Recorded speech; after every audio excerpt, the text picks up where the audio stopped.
자, 선생님 여러분 안녕하십니까? 열심히 공부하고 계시죠?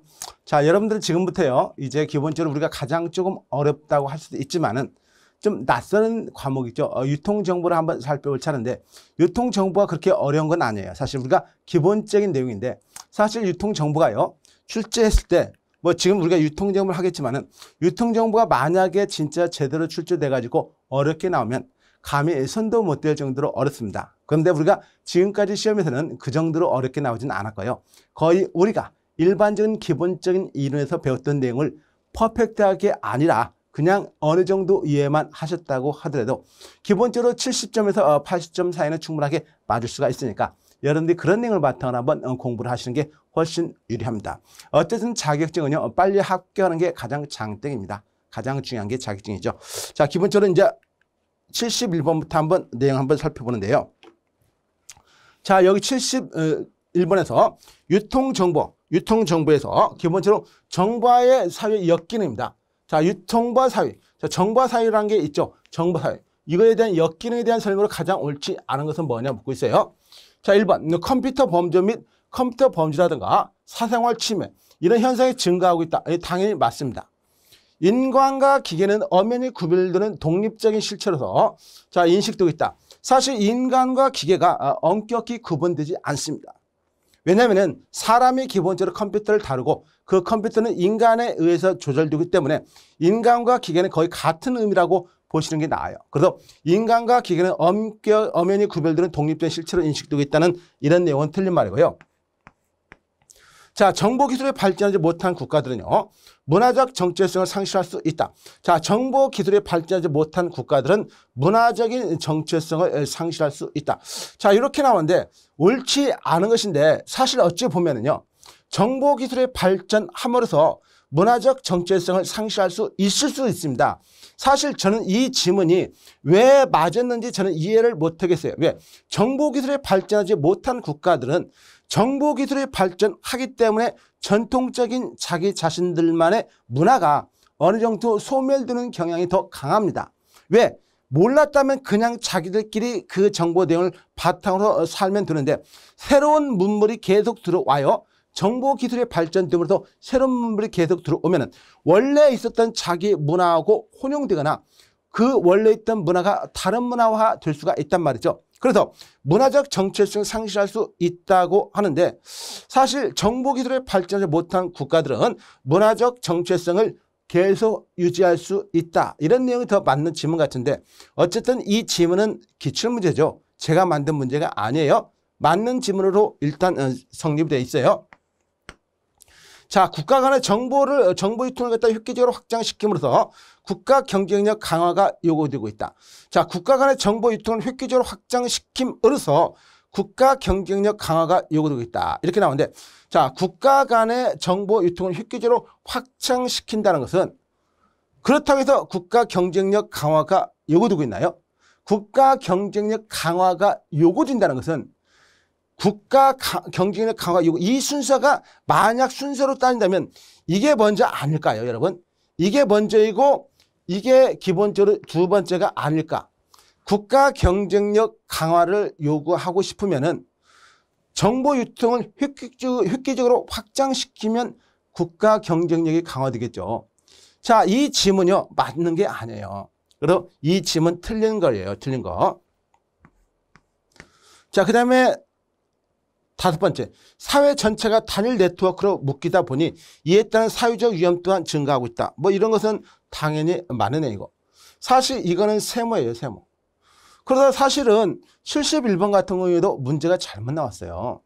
이런 문제를 갖다가 우리가 기본적으로 정답은 원래 2번이었는데 4번까지 두 개의 정답이 이렇게 나오고 있고 사실 이것까지도 저는 정답으로 틀린 걸로 봐야 되는 거 아닌가라고 생각하는데 옳지 않은 걸로 봐야 된다고 하는 거 생각하는 거 아닌데 어쨌든 그렇게 됐다는 거 여러분 한번 알아주고요. 이런 문제는 가장 전형적으로 출제가 잘못된 문제란 거 여러분이 알아두시면 됩니다. 자, 이렇게 보시면 되고 자, 이제 다음으로 한번 넘어가도록 합니다. 다음으로 넘어가서 보시면요. 72번입니다. 72번. 72번에서 아래 글상자 내용에 부합되는 건 뭐냐 묻고 있어요. 자, 내용에 부합되는 배송 서비스 관련 정보 기술로 옳은 것은 뭐냐? 자, 이제 네모 박스에 나와 있는 것이죠. 2014년 9월 27일 DHL이죠. 세계적인 글로벌 택배업체 있잖아요. 운송업체. 이것이 자체 개발한 파슬콥터. 자, 기본적으로 이걸 이용해서 독일 북부 노르덴시의 노르트타이오 항구에서 12km 떨어진 섬으로 즉 유스트 섬의 의약품 배송에 성공했대요. 그러니까 12km 떨어진 섬으로 직접 배가 가지 않고 파슬콥터, 헬리콥터 비슷한 걸로 해가지고 물건을 운송했다. 그게 뭡니까? 바로 혁신적이죠. 아마존에서 최초로 이제 도입을 해가지고 시행을 하고 있는 바로 드론입니다. 드론에서 보통 이걸 하고 있는데 어쨌든 앞으로 이런 식의 어떤 배송, 운송업체가 이제 나온다고 하는데 뭐 지금은 갖다가 우리나라 같은 경우는 아직까지는 여기까지는 아닌 것 같아요. 그런데 앞으로 많이 발전하면 뭐 언론 보도에서 얼마 전에 나왔잖아요.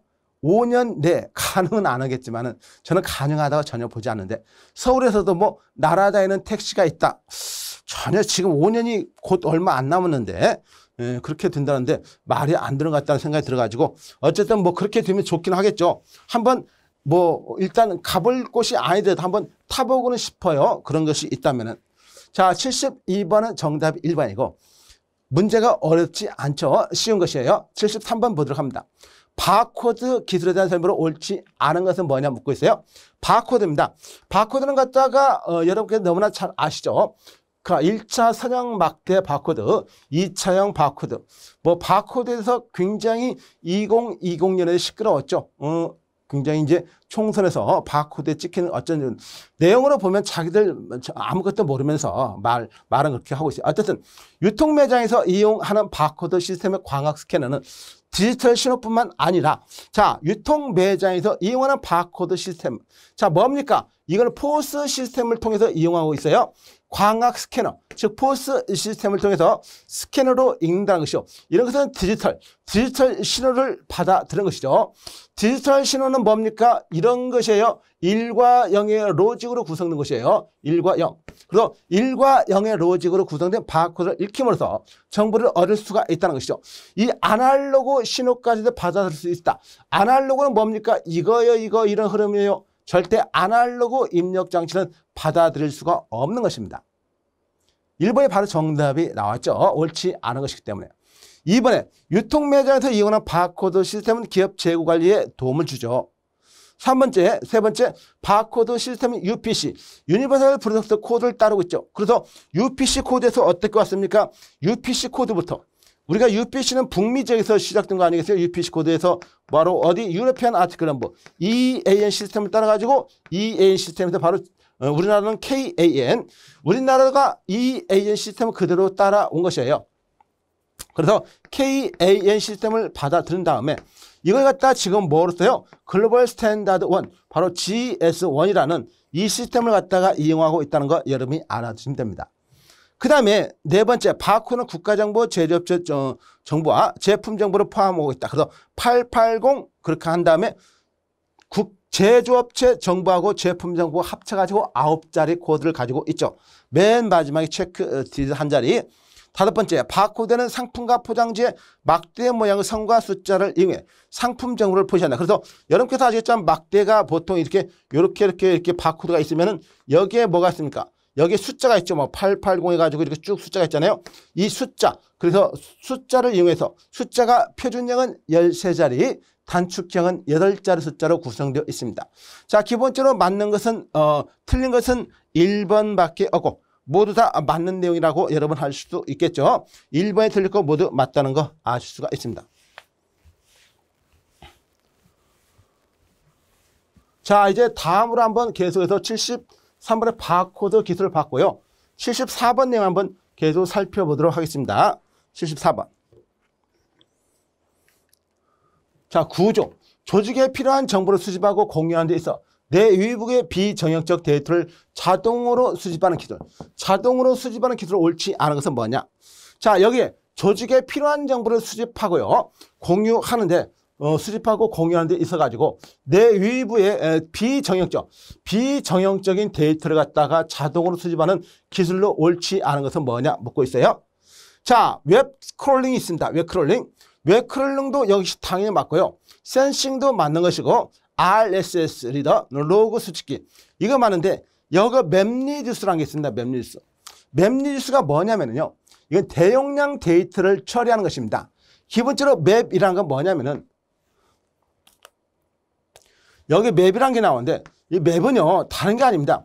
자, 데이터가요 전송되는 도중이라든가 또 데이터가 전송되는 도중이라든가 그 다음에 저장하고 있는 상황에서 어떻게 그 데이터가 잘못 쓸 수 있겠죠. 그래서 여기서는요 맵리스는 다른 게 아니라 대용량의 데이터를 갖다가 다시 뭐 위주로 대용량의 데이터를 갖다가 키라든가 밸류 즉 가치 위주로 해가지고 가치 위주로 해서 이걸 수집하는 것입니다. 수집하는 게 맵이에요. 맵. 그러면은 리듀스가 있어요. 리듀스라는 건 뭡니까? 리듀스라는 건 다시죠. 다시 뭐라는 것이에요? 줄여준다는 것이에요.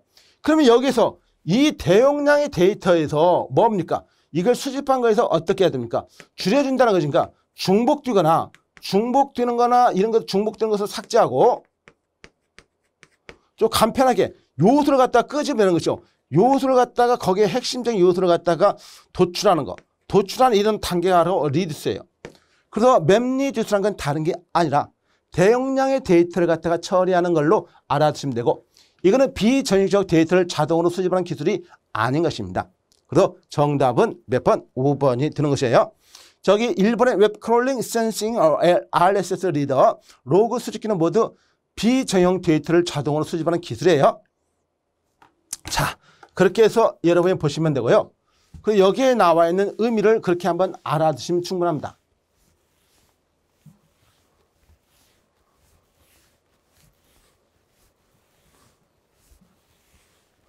자, 그런 다음에 이제 74번 봤고요. 75번 한번 살펴보도록 해요. 75번. 노나카 이쿠치로. 노나카 이쿠치로의 지식 변환 과정에서 옳지 않은 것은 뭐냐 묻고 있습니까? 자, 노나카 이쿠치로의 지식 개념 암묵지하고 형식지, SECI 이 개념을 여러분이 아시면 됩니다. 자, 기본적으로 지식 변환, 지식 획득, 공유, 표현, 결합, 전달함, 창조 프로세스 메커니즘을 지칭한다. 자, 노나카 이쿠치로 노나카의 그 내용은 이런 내용은 지식 변화라는 것은 이렇게 된다. 프로세스 메커니즘을 지칭한다는 것을 틀리지 않고요. 지식 변화는요. 암묵지와 형식지의 상호작용으로 원천이 되는지와 변환되어 나오는 결과물로서 이런 지예요. 지. 여기서 지가 뭐냐면 이런 지자예요. 알지자예요. 알지자. 어떤 사람은 진짜 허무하게 땅지자로 해가지고 이걸 강의하는 걸 제가 봤는데 말도 안 되는 말입니다. 전혀 모르는 것이에요. 그러니까 결과물에서 지혜 축적을 이루는 메트로서 표현된다는 거. 자, 지식 변환 과정은 개인, 집단, 조직의 차원으로 나선형으로 휴전하면서 공유되고 발전해가는 창조적 프로세스이다. 역시 맞는 말입니다. 자, 사회화란 말이 있습니다. 사회화. 사회화는 암묵지에서 암묵지로 변화하는 과정으로 주로 경험을 공유하면서 지식이 전시되고 창조가 되고 있다. 이런 건 여러분 알겠죠? 이 4번 말은 뭡니까? 암묵지하고 암묵지에서 또 형식지가 있잖아요. 형식지 그 다음에 여기서 암묵지 또 형식지잖아요. 여기서 뭐 어떻게 말하는 것입니까? 암묵지에서 암묵지에 들어간 걸 S잖아요. SE 그 다음에 CI잖아요. I. 그래서 이 사회화 이게 바로 사회화잖아요. 소셜리제이션. 그래서 여기서 나오는 것은 암묵지에서 암묵지로 들어간 것은 사회화예요. 그래서 사회화는 암묵지에서 암묵지로 변한 과정으로 주로 경험을 공유하면서 지식이 전시되고 창조가 일어나고 있다. 자, 그 다음에 5번은 네 가지 지식 변환 과정은 각기 독립적 아니에요. 독립적이 아니죠. 여기서 보시면 아시겠지만은 벌써 여기서 암묵지하고 암묵지는 갖다가 이렇게 들어가는 것이에요. 그래서 절대 암묵지에서 암묵지로 갈 때 사회화라고 했고 암묵지에서 이렇게 형식으로 가는 거. 형식지에서 이 종합화, 그 다음 내부화, 위제화, 종합화, 내재화, 사회화 이렇게 나와 있는 것이에요. 그래서 그런 의미가 상호 독립적이 아니라 상호 작용을 통해서 이렇게 한다는 걸 여러분이 볼 수가 있죠. 왜? 이렇게 들어가는 것 자체가 작용하는 거 아니겠어요? 그래서 그런 의미로 여러분이 알아주시면 되고 당연히 정답은 몇 번이겠어요? 5번이 되겠죠. 그럼 일단은 이런 식의 흐름, 이런 식의 내용을 갖다가 여러분이 보시면은 충분하고요. 자, 그래서 이제 첫 번째 75번에 나와 있는 내용. 여러분이 정답, 이런 것은 기본적으로 우리가 틀리면 절대 안 되는 지문입니다. 어쨌든 이런 문제는 그렇게 어렵게 나온 게 아니었죠. 다음으로 넘어가도록 합니다. 76번이에요. 76번. 76번 보시면 균형성과표 BSC. 사실 이런 지문 어쨌든 간에 우리가 나왔던 내용을 그대로 한다면은 이런 지문은 우리가 앞에서 유통물류 일반에서 나왔어야 될 내용이었죠. 균형성과표 BSC와 관련된 내용으로 옳지 않은 것은 뭐냐? 첫 번째 케플런과 노튼, 데이비드 노튼하고 케플런 교수가 이렇게 정립된 이론이죠. 그래서 여기 나오는 케플런하고 노턴에 의해서 정립된 이론이다. 자, 기본적으로 재무적 관점은 정리화된 수치로 표현하는데 재무적 측정 지표를 이용한다. 자, 이 BSC, 원래 BSC가 뭡니까?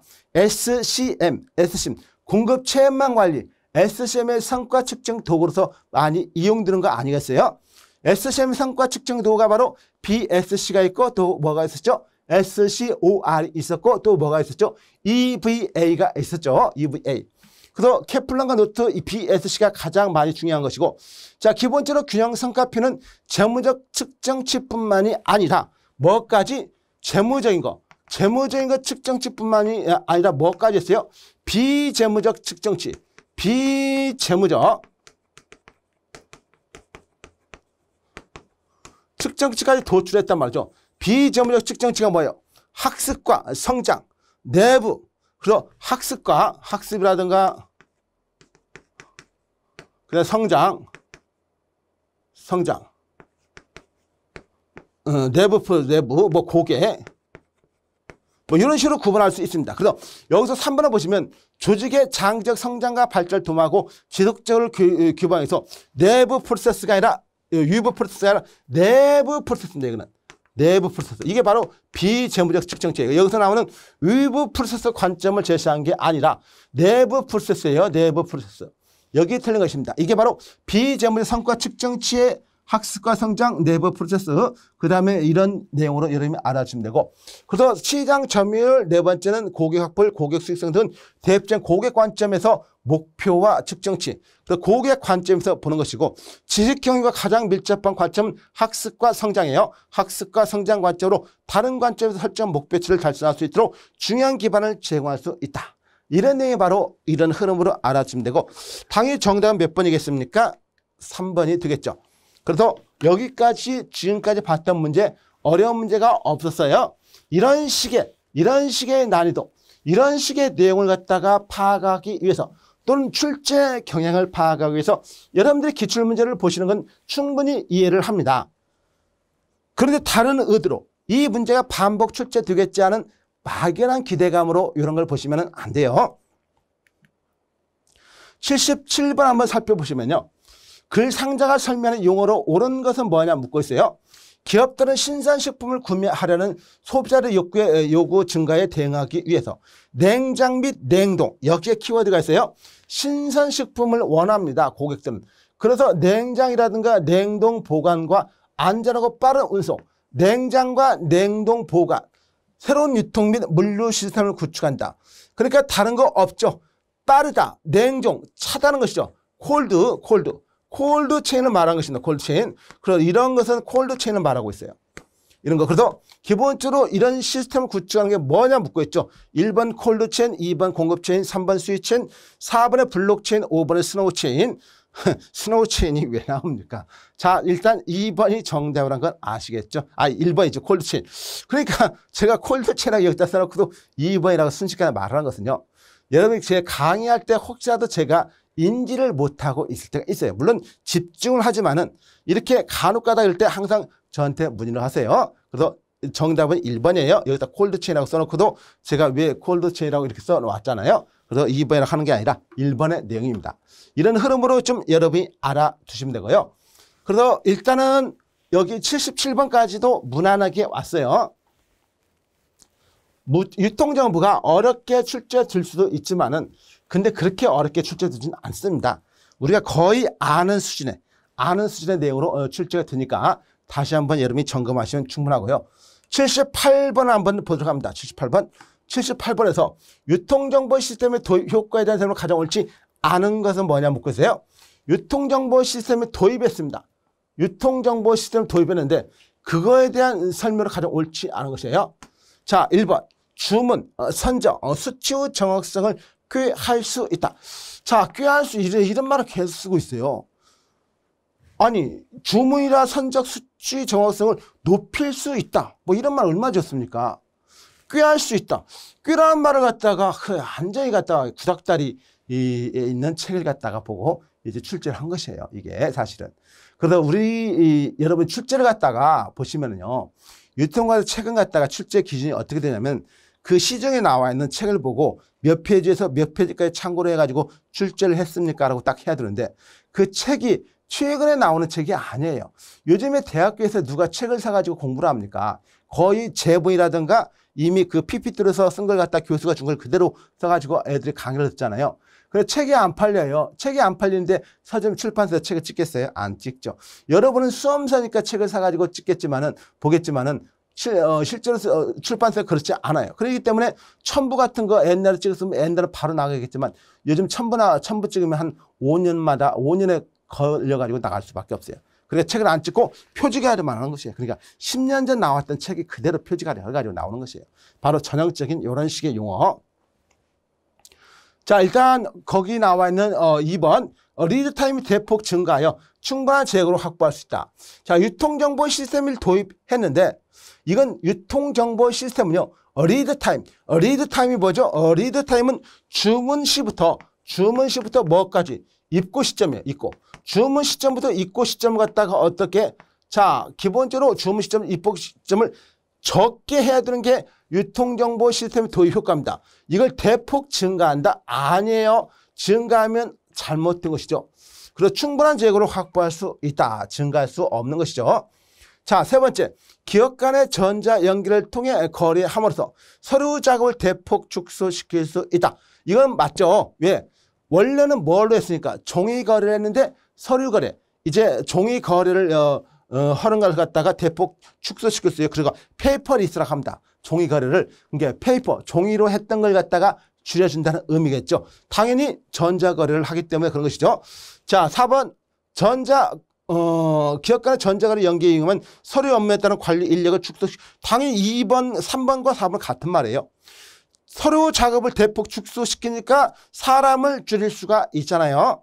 5번 기업 간의 연계는 공급자로 하여금 수요자의 정확한 요구사항을 파악할 수 있게 해준다. 역시 맞는 내용입니다. 3번, 4번, 5번 맞고요. 2번 틀리고 1번도 맞습니다.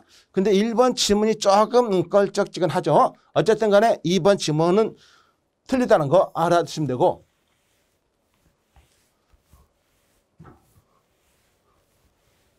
자, 그런 다음에 이제 79번을 한번 살펴보도록 해요. 79번. 아래 글상자가 가로 안에 들어갈 용어로 가장 적절한 것은 뭐냐 묻고 있습니다. 자, 이케아는 무엇을 이용하여, 이케아라는 건 여러분 가구회사 아시죠? 스웨덴의 가구회사. 저도 가봤는데, 저는 어디에 가봤냐면 저 고양시에 있는 이케아를 가봤어요. 고양시에는 스타필드도 있고 거기서 한 5분, 10분 거리에는 이케아가 있습니다. 이케아는 고양시에 있는 이케아는 롯데하고 같이 해가지고 있는 것 같더라고요. 어쨌든 이케아는 뭐뭐 기술을 이용하여 인테리어를 구성해 볼 수 있는 쇼룸을 공개했다. 사실 3차원 공간 바로 여기죠. 힌트가 여기 나오죠. 3차원. 이 3차원 공간이라는 건 뭡니까? 3D죠. 3D 공간으로 렌더링 가상 쇼룸과 다수의 이케아 가구를 체험할 수 있다. 고객에게 인테리어 과정 혁신적으로 탈바꿈시켜 매혹적인 360도 동안 인테리어 경험을 제공한다. 저는 실제로 고향에 있는 여기 이케아 가보니까요. 이런 경험을 한 적은 없습니다. 한 적은 없었고 그냥 가구만 쭉 있다는 건 봤었죠. 그래서 쭉 이렇게 돌아다니면서 가구가 이렇게 있구나라는 건 봤는데 근데 가격적으로 측면에서 제가 그렇게 싸다는 느낌은 안 받았어요. 사실. 제 개인적으로 봤을 때는 절대 싼 게 아니다. 그리고 고객들이 뭔가 모르게 지갑을 많이 열긴 하는데 고객들이 왜 저걸 지갑을 많이 열까 생각해 봤을 때는 제가 봤을 때는 약간의 군중심리 아닌가 비슷해요. 왜? 많은 사람들이 왔고 많은 사람 사니까 자기도 모르는 게 그 사람들의 분위기에 휩쓸려서 막 지갑을 엽니다. 처음에는 뭐 하나 사러 갔는데 이것 사고 저것 사고 저것 사다 보니까 5만 원씩 사러 가려는데 나중에는 산 것 보니까 한 20만 원씩 사버렸어요. 그런 효과가 있다는 거. 어쨌든 이런 가상현실 이런 거 이게 바로 가상현실 그렇게 3D 개념이라고 3차 공간이 가상현실의 가장 전형적인 특징이죠. 자, 여기서 증강현실은 아니에요. 증강현실. 그래서 옴니채널 증폭현실 공간 가상화 3차원 렌더링인데 사실 여러분들이 여기에서 정답은 가상현실이 맞지만은요. 이것도 좀 이거 4, 5번, 5번을 이렇게 지문을 갖다가 집어넣으면 사실 좀 논란의 여지가 있습니다. 전혀 논란의 여지가 없는 건 아니에요. 어쨌든 정답을 갖다가 더 계속해서 그냥 제가 12만 걸면은 좀 그럴 것 같으니까 그냥 이렇게 해설하는 걸로 그냥 만족하고 지나가도록 할게요. 자, 79번 1번입니다. 자, 80번을 보도록 합니다. 침입 탐지 시스템이세요. 자, 인트루션이죠. 인트루션이라고 해가지고 디텍션. 그 다음에 시스템이에요. 그러니까 IDS라고 보통 합니다. IDS. 침입 탐지 시스템의 주요 기능. 침입 탐지 시스템의 주요 기능은 IDS라고 하는데, 자, 가장 거리가 먼 것은 뭐냐 묻고 있어요. 자, 기본적으로 침입 탐지 시스템 뭐냐면요. 우리가 기존에는 어떤 거, 우리가 외부의 네트워크의 침입에 대비해서 내부 네트워크를 보호하는 게 뭐가 있었어요? 바로 방화벽이 있었죠. 파이어웰이 있어요. 방화벽이 있었는데 방화벽에서 이걸 걷어내지 못하는 게 있습니다. 그걸 갖다가 뭐가 이게 하는 것이에요. 그게 방화벽에서 걷어내지 못하는 걸 갖다가 침입 탐지 시스템이 하는 것이에요. 그래서 침입 탐지 시스템은요, 방화벽에서 하는 것과 거의 흡사한데 이것보다 차원이 좀 더 높은 단계라고 보시면 됩니다. 이런 것은 데이터를 수집하고요. 자, 그 다음에 데이터 백업과 복구 이력 관리다. 자, 데이터 백업과 복구 이력 관리는 하는 게 아니에요. 데이터 필터링하고 축약을 합니다. 그리고 오용이라든가 이런 이상이라든가 이런 걸 탐지할 수가 있어요. 책임 추적성과 대응할 수가 있는 게 바로 IDS, 즉 침입 탐지 시스템의 내용입니다. 침입 탐지 시스템의. 자, 그런 내용으로 좀 여러분이 알아주시면 되고요. 당연히 정답은 몇 번이겠습니까? 정답은 2번이 되겠죠. 2번. 자, 이런 흐름으로 여러분이 좀 봐주시면 되고요.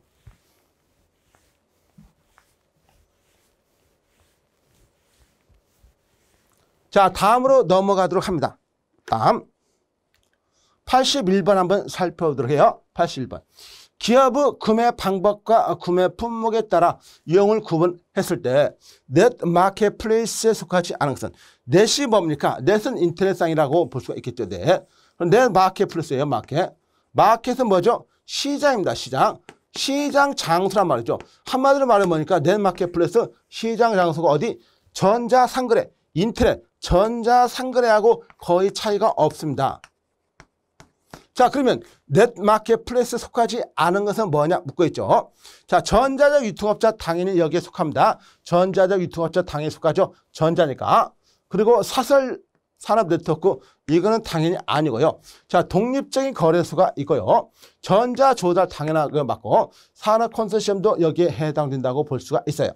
자, 굳이 구분을 따진다면은 뭐 세부적으로 따진다면 가장 전형적으로 전자 유통업자라든가 전자 조달은 가장 더 밀접하게 관련이 있을 것입니다. 독립적 거래소라든가 산업 컨소시엄은 부차적인 즉 간접적인 요인에 해당될 것이고요. 어쨌든 사설 네트워크에 속한다는 거 여러분이 알아주시면 되고 이 흐름으로 그냥 여러분이 이해만 하시면 돼요. 그리고 기업의 구매 방법과 구매 품목. 구매 방법은 전자구매죠. 전자조달이 가장 이 프로큐먼트라고 해가지고 전자구매가 바로 여기 기업의 구매 방법과 구매 품목에 따라 유형을 구분하기 때문에 이런 내용이 나올 수가 있는 것입니다. 81번 받고 82번 보도록 합니다. 82번에서 아래 글상자에서 설명하고 있는 기술로 올바른 것은 뭐냐 묻고 있어요. 자, 아래 글상자 기술입니다. 이 기술. 그리고 여기서는 뭘 묻고 있습니까? 기술을 묻고 있어요. 이 기술이 뭐냐. 다품종 소량 생산 및 개인 맞춤형 제작이 용이하도록 지원하는 신기술이래요. 자, 그 다음에 1984년 최초로 개발된 이래로 2000년대까지 단순 제품 모형 및 시제품 제작 등에 일부 활용되어 왔으며 최근 기술 진보 및 경제성 확보 등으로 광범위한 영향력을 가지게 되었대. 자, 재료는요. 플라스틱, 파우더, 왁스, 고무, 금속 여기서 나왔네요. 그 재료가 뭡니까? 플라스틱이래요. 파우더래요. 왁스, 고무, 금속 등 이 기술의 발달과 더불어 다양해지고 있다. 이것뿐만이 아니라 다양하게 있다는 것이죠. 자, 그래서 기본적으로 다품종 소량 생산 및 개인 맞춤형의 가장 제작이 용이하게 나와 있다는 거. 자, 1번의 시뮬레이션은 당연히 아니겠죠. 이런 거. 2번의 가상현실 3D 아니죠.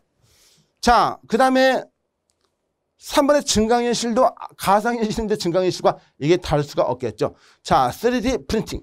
이게 정답이 될 것이에요. 3D 프린팅이라는 말은 뭡니까? 개인 맞춤형에서 요 말이 가장 3D 프린팅을 말하고 있다는 거. 뭐 3D 모델링 같은 거는 당연히 해당되지 않죠. 3D가 있다 해서 다 같은 말이 아니죠. 그래서 거기에 나와 있는 내용 정답은 몇 번? 3번이 될 것이에요.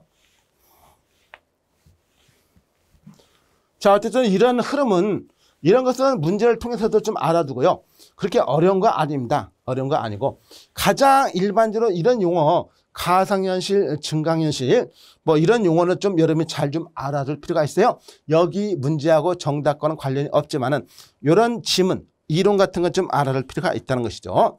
83번을 한번 보도록 합니다. 자, 월드와이드 앱과 관련된 용어들에 대한 설명으로 가장 옳은 것은 뭐냐 묻고 있어요. 자, 여기 83번에서 월드와이드 앱입니다. 월드와이드 앱. 그러면은 월드와이드 앱과 관련된 가장 옳은 것이기 때문에 월드와이드 앱이라는 건 WW 해야 되죠. 자, 이거 WWW라는 건 뭐냐? 하이퍼텍스트 마크업 언어를 이용하여. 이건 뭡니까? HTML이죠. 하이퍼텍스트예요. 하이퍼죠, 하이퍼텍스트. 그러니까 HTML을 말하고 있어요. HTML. 하이퍼텍스트 마크업 랭귀지의 약자입니다. 이거는 1번은 HTML을 말하고 있는 것입니다. 문자 그리고 오디오 그리고 비디오 문서를 통해서 인터넷 정보를 접근할 수 있다. 자, HTTP 인터넷 프로토콜 웹브라우저는 뭐 URL을 이용하여 웹페이지를 요구하고 보여주기 위한 통신 구역이다. 이건 맞죠? 이건 맞습니까? HTTP 해가지고 여러분 아마 인터넷 칠 때 HTTPS 요즘에 HTTPS도 많이 나오죠. 이렇게 해가지고 쭉 하는 거. 어쨌든 이건 2번 지문은 맞는 지문이고요. 3번은 UR이에요. 유니폼 리소스 로케이션이죠. 유니폼 리소스 로케이터. 그래서 이걸 갖다가 도메인의 이름의 주인에게 그 사이트를 관리하고 아니죠.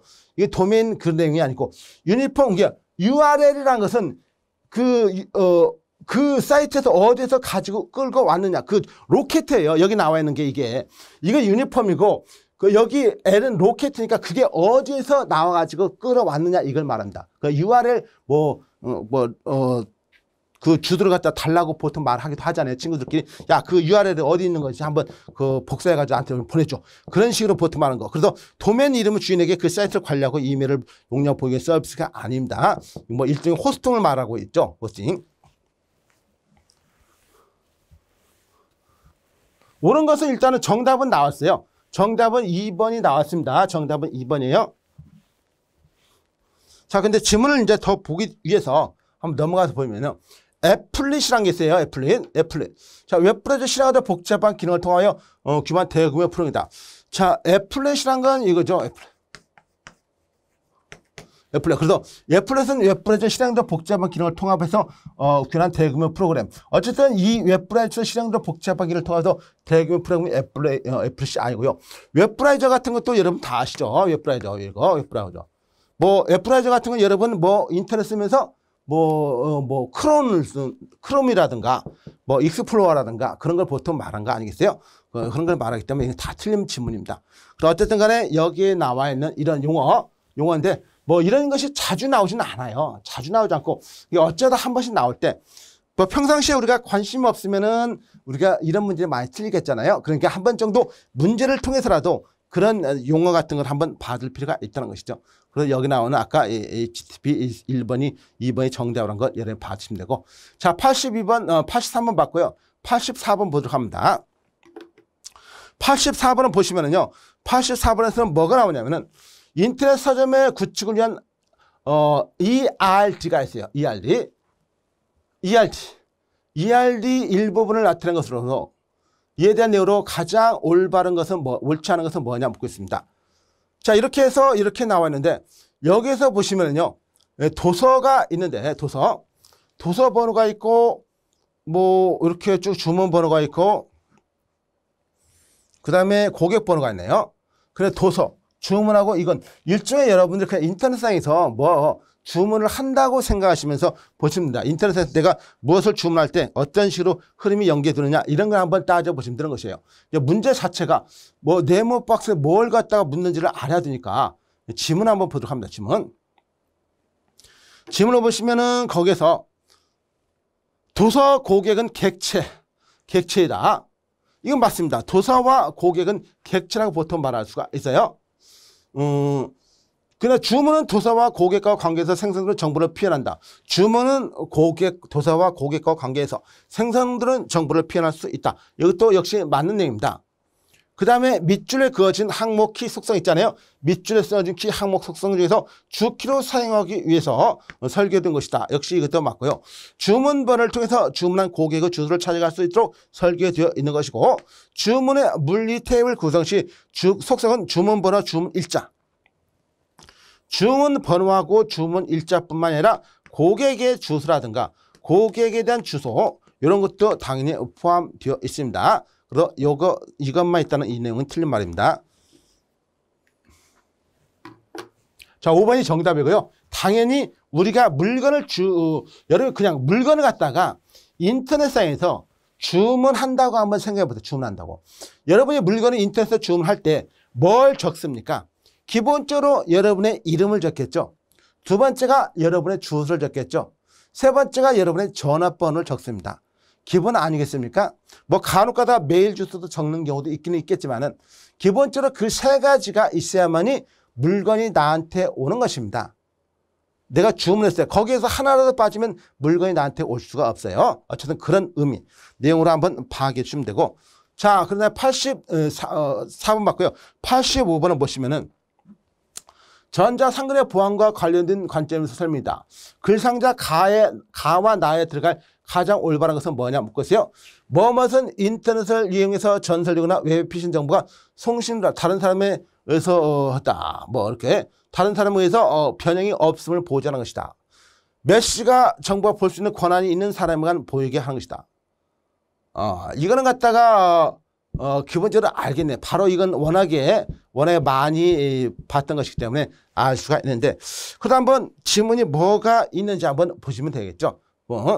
자, 기본적으로 거기에 나와 있는 앞에서 나오는 가와 나는요. 무결성적인 측면과 기밀성이에요. 사실 무결성과 기밀성입니다. 그래서 여러분들이 여기에 앞에서 나와 있던 것은 무결성이란 게 뭡니까? 무결성. 그 내용이 아무것도 없다는 것이에요. 그 다음에 기밀성, 컨피덴셜이죠. 자, 그 다음에 무결성 같은 거 여러분 한번 봐주시면 되고 그리고 앞에서 나왔던 무결성이라는 것은 뭐를 못한 게 위조라든가 변조를 갖다가 못하는 게 이거 무결성의 특징이에요. 어떠한 제품에 대해서 위조라든가 변조를 못하는 게 무결성의 특징이고 기밀성은 뭐예요? 기밀성. 자, 비인가자가 있어요. 비인가자가 인가를 받지 않은 사람이죠. 비인가자가 정보를 획득하더라도 어떤 정보를 갖다가 획득하더라도 활용을 할 수가 없는 것이 바로 기밀성입니다. 그래서 원래 무결성의 가장 큰 특징은 위조와 변조를 방지하는 것이고 기밀성은 기본적으로 비인가자가 정보를 획득하더라도 그 획득한 정보를 갖다가 이용해서 어떤 시스템에 접근하거나 그런 걸 하지 못하는 게 바로 기밀성이에요. 기밀성. 그래서 이런 걸로 한번 무결성 인티그레이트라고 하고 이런 걸 컨피덴셜이라고 보통 하잖아요. 영어로. 뭐 영어는 굳이 써줄 필요가 없어요. 쓰지 않겠습니다. 그래서 그런 내용으로 여러분 한번 보시면 되고 책에 다 있어요. 여러분 교재에 기본서에 다 있기 때문에 당연히 정답은 4번이 될 것이고요. 85번 맞으니까 86번 한번 살펴보도록 합니다. 86번. 자, 전자상거래의 다양한 수익 모델에 관한 설명 중 올바르지 않은 것은 뭐냐 묻고 있어요. 그 86번에서 전자상거래의 다양한 수익 모델에 관한 설명 중 가장 올바르지 않은 것은 뭐냐 묻고 있습니다. 자, 일단 문제 자체를 좀 알았어요. 전자상거래 수익 모델이 다양하게 있겠죠. 여기서 옳지 않은 것이에요. 광고를 노출시켜 광고주들로부터 광고료를 걷어들이는 광고 수익 모델도 있다. 역시 맞는 내용입니다. 이건 맞죠. 1번 같은 경우가 가장 일반적인 내용 아니겠어요?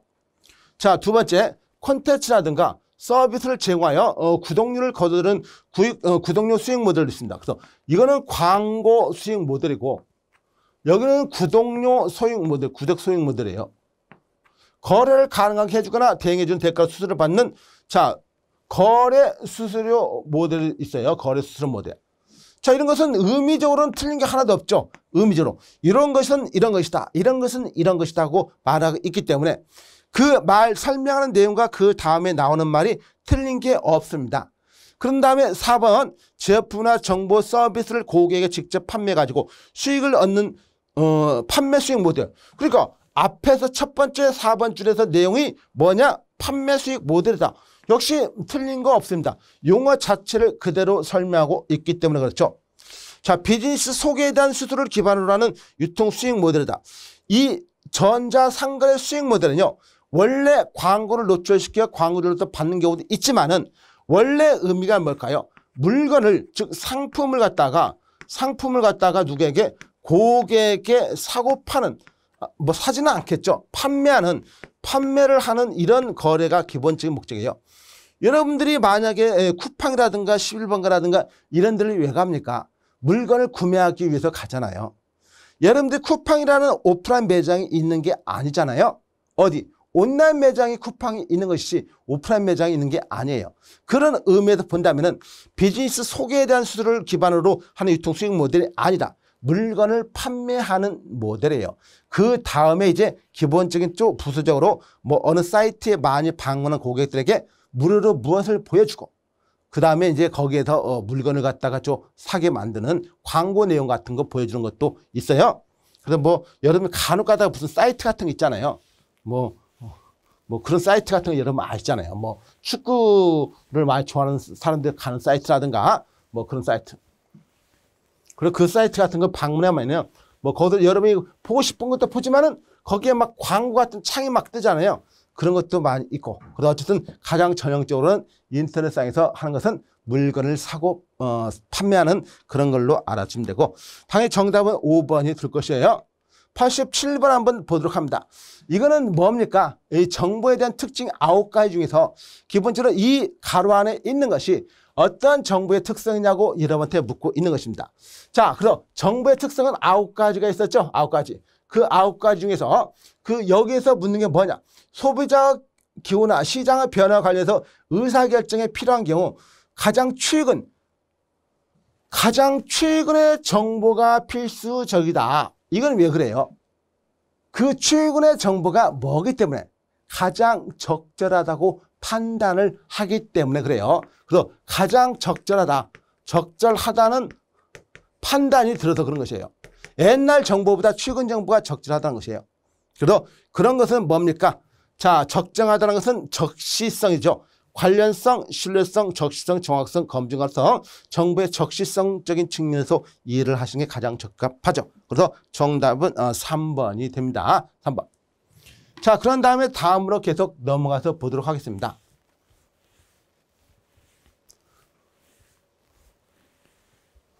자, 보시면은요. 88번 한번 보시면은 88번에서 뭐를 묻고 있냐면은 데이비드 올슨이라는 사람이 있습니다. 이 사람이 제시한 정보 시스템을 구성하는 요소에 대한 설명으로 가장 올바르지 않은 것은 뭐냐 묻고 있어요. 자, 기본적으로 정보 시스템을 구성하는 요소인데 계속 같은 것 지금 여러분 여기서 지금 몇 번까지 풀어? 88번까지 풀었지만은 그 범위가 굉장히 넓어 보이나요? 좀 좁아 보이나요? 좁아 보이죠? 좁아 보이고 거기서 막 쪼물딱쪼물딱 거리면서 문제를 낸 거예요. 이게 사실은. 그래서 여기서도 정보 시스템을 구성하는 요소에 자 여러분 정보 시스템을 구성하는 요소입니다. 여러분이 지금 정보 시스템을 갖다가 어디서 어떻게 얻어요? 그냥 여러분 생각해 보세요. 내가 컴퓨터에 앉았어요. 컴퓨터에 앉아가지고 컴퓨터를 켰어요. 켜가지고 인터넷을 연결시켰어요. 그래서 이제 거기서 구글을 통해서든지 아니면 네이버를 통해서든지 아니면 다음을 통해서든지 뭔가 정보를 얻는다고 봐요. 거기를 생각해 봐요. 그러면 거기에 뭐가 구성되세요? 자, 기본적으로 이게 정보 시스템인데 자, 하드웨어. 당연히 구성돼야겠죠. 하드웨어 구성돼야겠죠. 사람, 여러분이죠. 사람. 자, 그 다음에 소프트웨어 당연히 구성돼야겠죠. 소프트웨어. 그러니까 하드웨어, 소프트웨어, 사람은 일단은 당연히 구성 요소예요. 그 다음에 데이터베이스 당연하죠. 여러분의 데이터베이스 이메일이라든가 여러분의 아는 정보를 바탕으로 혹시 이번에 내가 학생이라면 이번에 2학기 때 어떤 수강 과목이 있지라고 데이터를 갖다가 여러분이 보는 거 아니겠어요? 데이터베이스예요. 비용은 여기에 해당되지 않잖아요. 비용은. 그러면 인터넷을 많이 하면 비용이 많이 나온다? 적게 하면 적게 나온다. 그런 시스템이 아니고 일단 정보 시스템을 구성하는 요소입니다. 요소. 그 요소라는 것은 하나하나씩 따지는 것이에요. 그러니까 하드웨어, 사람, 소프트웨어, 데이터베이스 이것이 기본이고 여기에 비용은 해당되지 않는다는 것이에요. 그래서 거기서 정답은 몇 번? 당연히 3번밖에 없겠죠. 정보 시스템을 유지하는데 수는 재무자원 이건 해당 요소, 정보 시스템을 구성하는 요소가 아니란 말이에요. 비용은 정보 시스템을 구성하는 요소가 아니다. 정보 시스템을 구성하는 요소는 하드웨어, 소프트웨어, 사람, 데이터베이스다. 라는 걸로 이해하시면 돼요. 원래 사람을 또 다른 말로 뭐라고도 합니까? 운영요원. 여기 나와있죠. 운영요원으로도 말하게 돼요. 이미 시험에도 이런 식으로 나왔었잖아요. 그러니까 운영요원이든지 사람이든지 똑같은 말을 하고 이해하시면 되겠죠. 자, 그런 다음에 88번 봤고요. 89번을 보십니다. 인트라넷의 특징은 가장 옳지 않은 것입니다. 인트라넷. 자, 인트라넷은요. 기본적으로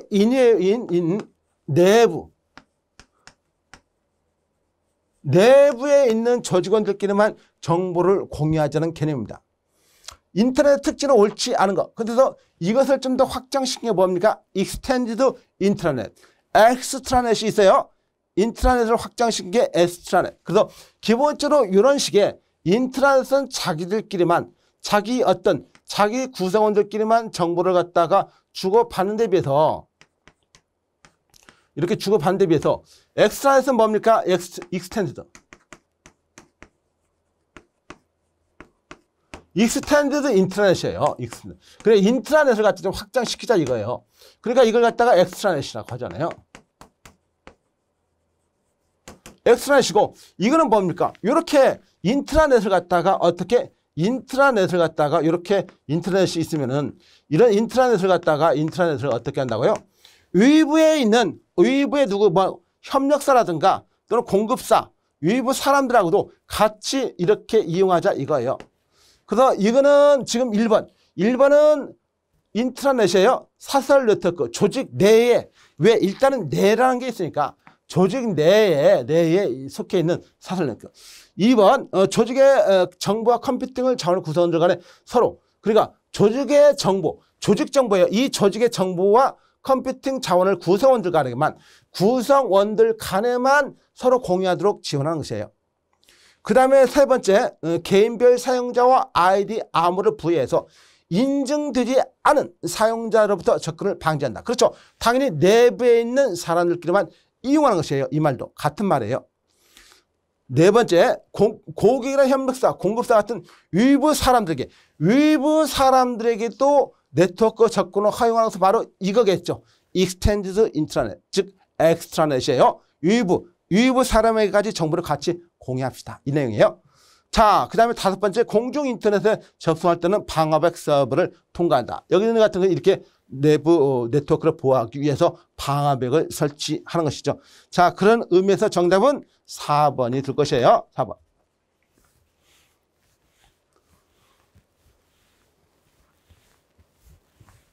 자, 그래서 기본적으로 지금 89번, 이제 마지막 한 문제가 남아있죠. 90번 문제를 한번 살펴보시는데, 90번 한 문제를 보시면은요, 아래 글상자는 가로 안에 공통 들어가 가장 옳은 용어는 뭐냐 묻고 있습니다. 인공지능 로봇 프로그램 가상대화. 이거 벌써 정답이 나왔죠. 가상대화 시스템이래요. 가상대화. 대화를 안 돼요. 여러분, 인터넷상에서 상대방이 있는 멀리 떨어진 사람과 인터넷에서 옛날에 뭐 했습니까? 채팅 같은 거 하셨죠. 채팅이나 마찬가지예요. 가상대화 시스템. 뭐뭐은 기본적으로 대화형이라요. 대화형. 요청을 취합하고 그에 대한 응답을 해준다. 따라서 기업 입장에서 고객을 1대1로 만날 수 있는 맞춤형 마케팅 채널이 매우 유중한 CS. 이게 뭡니까? CS는 Customer Satisfaction. 고객 만족을 말합니다. 고객 만족. CS는 고객 만족이에요. Customer Satisfaction. 자, 고객 만족을 말합니다. 이거 채널, 캐리어 채널 중 하나이다. 뭐 당연히 챗봇이죠. 챗봇, 이거밖에 사부밖에 없죠. 채팅하는 건 챗봇밖에 없겠죠. 다른 것은 더 있겠습니까? 자, 여기까지가 여러분들이 챕터 1, 챕터 1 모든 문제를 풀어봤고요. 다음 시간은 이제 챕터 2 계속해서 한번 풀어보도록 하겠습니다. 자, 수고 많이 했어요.